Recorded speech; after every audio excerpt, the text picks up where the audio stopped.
Russia ಅಧ್ಯಕ್ಷ Vladimir Putin ಅವರಿಗೆ Russian ಭಾಷೆಯ ಭಗವದ್ಗೀತೆಯ ಪ್ರತಿಯನ್ನ ಪ್ರಧಾನಮಂತ್ರಿ ನರೇಂದ್ರ ಮೋದಿ ಅವರು ಕೊಟ್ಟಿರುವುದನ್ನ ಕಾಂಗ್ರೆಸ್ ನಾಯಕ ಹಾಗೆ ತಿರುವನಂತಪುರಂನ ಸಂಸದ ಶಶಿ ತರೂರ್ ಅವರು ಶ್ಲಾಘಿಸಿದ್ದಾರೆ. ಹಾಗೆ ಅವರ ಜೊತೆ ಔತಣಕೂಟದಲ್ಲಿ ಭಾಗಿಯಾಗಿರುವುದರ ಬಗ್ಗೆ ಕೂಡ ಮಾತನಾಡಿದ್ದಾರೆ.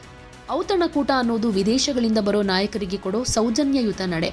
ನಾನು ಈ ವಿವಾದದಲ್ಲಿ ಸಿಕ್ಕಾಕೊಳ್ಳೋದಕ್ಕೆ ಬಯಸೋದಿಲ್ಲ, ಆದರೆ ಈ ಔತಣಕೂಟದಲ್ಲಿ ವಿಪಕ್ಷ ನಾಯಕರು ಇರಬೇಕಾಗಿತ್ತು ಅನ್ನೋದು ನನ್ನ ಭಾವನೆ. ಆಗ ಇನ್ನೂ ಚೆನ್ನಾಗಿರ್ತಾ ಇತ್ತು. ಸಂಸತ್ತಿನ ವಿದೇಶಾಂಗ ವ್ಯವಹಾರಗಳ ಸಮಿತಿ ಅಧ್ಯಕ್ಷನಾಗಿ ನಾನು ಸಭೆಯಲ್ಲಿ ಹೆಚ್ಚಿನ ಸಮಯ ಇದ್ದೆ. ಈ ವೇಳೆ ಕೆಲವು ಆಸಕ್ತಿದಾಯಕ ಸಂಭಾಷಣೆಗಳನ್ನ ನಡೆಸಲಾಯಿತು ಅಂತಾನು ಹೇಳಿದ್ರು. ನನಗೆ ಭಾಗಿಯಾಗೋದಕ್ಕೆ ರಾಷ್ಟ್ರಪತಿಗಳೇ ಆಹ್ವಾನ ಕೊಟ್ಟಿದ್ರು. ಇದನ್ನ ನಿರಾಕರಿಸೋದು ಸೂಕ್ತ ಅಂತ ನನಗೆ ಅನ್ನಿಸ್ಲಿಲ್ಲ. ಯಾಕಂದ್ರೆ ನಾನು ಸಂಸತ್ತಿನ ವಿದೇಶಾಂಗ ವ್ಯವಹಾರಗಳ ಸಮಿತಿಯ ಅಧ್ಯಕ್ಷನಾಗಿದ್ದೀನಿ, ಜೊತೆಗೆ ಅಧ್ಯಕ್ಷನಾಗಿದ್ದೆ ಅಂತಾನು ಹೇಳಿದ್ರು. ಇನ್ನು ಪುಟಿನ್ ಅವರಿಗೆ ಭಗವದ್ಗೀತೆ ಪ್ರತಿಯನ್ನ ಉಡುಗೊರೆಯಾಗಿ ನೀಡಿರೋದ್ರ ಬಗ್ಗೆ ಕೂಡ ಉತ್ತರ ಕೊಟ್ಟು 1989ರಲ್ಲಿ ದಿ ಗ್ರೇಟ್ ಇಂಡಿಯನ್ ನಾವೆಲ್ ಅನ್ನ ಪ್ರಕಟ ಮಾಡಿದಾಗ ನಾವು ಇಂಗ್ಲಿಷ್ ಮಾಧ್ಯಮದಲ್ಲಿ ಓದ್ತಾ ಇದ್ದೀವಿ ಅನ್ನೋ ಕಾರಣಕ್ಕೆ ನಮ್ಮ ಮಹಾಕಾವ್ಯಗಳನ್ನ ತಿಳ್ಕೊಳ್ಬಾರ್ದು ಅಂತ ಹೇಳಬಾರ್ದು ಅಂತ ನಾನು ಈಗಾಗಲೇ ಹೇಳಿದ್ದೀನಿ. ರಷ್ಯನ್ ಭಾಷೆಯಲ್ಲಿ ಭಗವದ್ಗೀತೆ ಪ್ರತಿಯನ್ನ ಕೊಡೋದು ಅಂದ್ರೆ ನಮ್ಮ ನಾಗರಿಕತೆ ಮತ್ತು ಆಧ್ಯಾತ್ಮಿಕ ಪರಂಪರೆಯಿಂದ ನಾವು ಕಲಿತ ಕೆಲವು ಅಗತ್ಯ ಪಾಠಗಳನ್ನ ಮತ್ತೊಂದು ಸಂಸ್ಕೃತಿಗೆ ತಿಳಿಸೋದಾಗಿದೆ. ಅದರಲ್ಲಿ ಯಾವುದೇ ತಪ್ಪಿಲ್ಲ ಅಂತಾನು ಹೇಳಿದ್ರು. Courtesy we extend to visiting heads of state and government to have a banquet for them. The president made a very gracious speech, and President Putin in turn was very warm in his reply. There were a large number of Russians, I think a selection from their delegation who were present, and there were a number of senior Indian officials. I don't want to get into controversies. I certainly do feel that in a democracy like ours, the opposition leaders could have been there. It would have been a nice thing. But nonetheless, I think I was there more in my capacity as chair of the Foreign Affairs Committee of Parliament, and I must say I had some interesting conversations. I'll leave it there.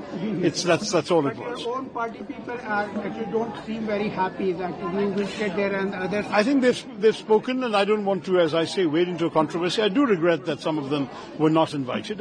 It's a shame that happened. But as far as I'm concerned, I did not think it would be appropriate to reject an invitation from my Rashtrapati to attend a banquet in honor of a foreign president when I have a job that entails my involvement in foreign affairs issues. That's all. Thank you. You are participating in this. I really don't want to go on about this. Thank you. Thanks. 2 minutes are up. You raised a very important private bill. 2 minutes. Sir, you raised a very important private bill in Lok Sabha, that is marital rape. The country has debated a lot over it, yet why you think that this should be debated? No, because the fact is that women are frankly victims of what is essentially violence. It has nothing to do with marital love, or it's often the infliction of assault. We've heard large numbers of cases of people who are living separately, husbands who have separated or even abandoned their wives, who can come back and rape them with impunity because the law means they cannot be punished. All of these things have been created as a result of a very old-fashioned patriarchal attitude, which we need to overcome in a modern society. I believe we do need to give women the right to be able to protect their own bodily autonomy, their own agency, to say no when they mean no. And certainly, in this particular case, it is merely a question of striking an exception from the law. Rape in our country is illegal, and rape is defined very strictly. The only exception written in the law is for husbands. Until a divorce takes place, they are still husbands and they can do what they like. That has to stop. That exception should be removed. And then, in a marriage, normally sex takes place out of love. It does not take place out of violence. Violence is what rape is about. It's not about love. Thank you. That's the final question that the Prime Minister gifted Srimad Bhagavad Gita to President Putin. And Mr. H.D. Kumaraswamy, who is a former Union Minister, he recommended that this should be added in the education curriculum. But here in our Chief Minister calls it a Manuvad. How would you react? Because I have heard a lot of time talking about... No. When I published the great Indian novel in 1989, which was a satirical retelling of the Mahabharata, I already made the point that because we're studying in English medium doesn't mean we should not know our epics.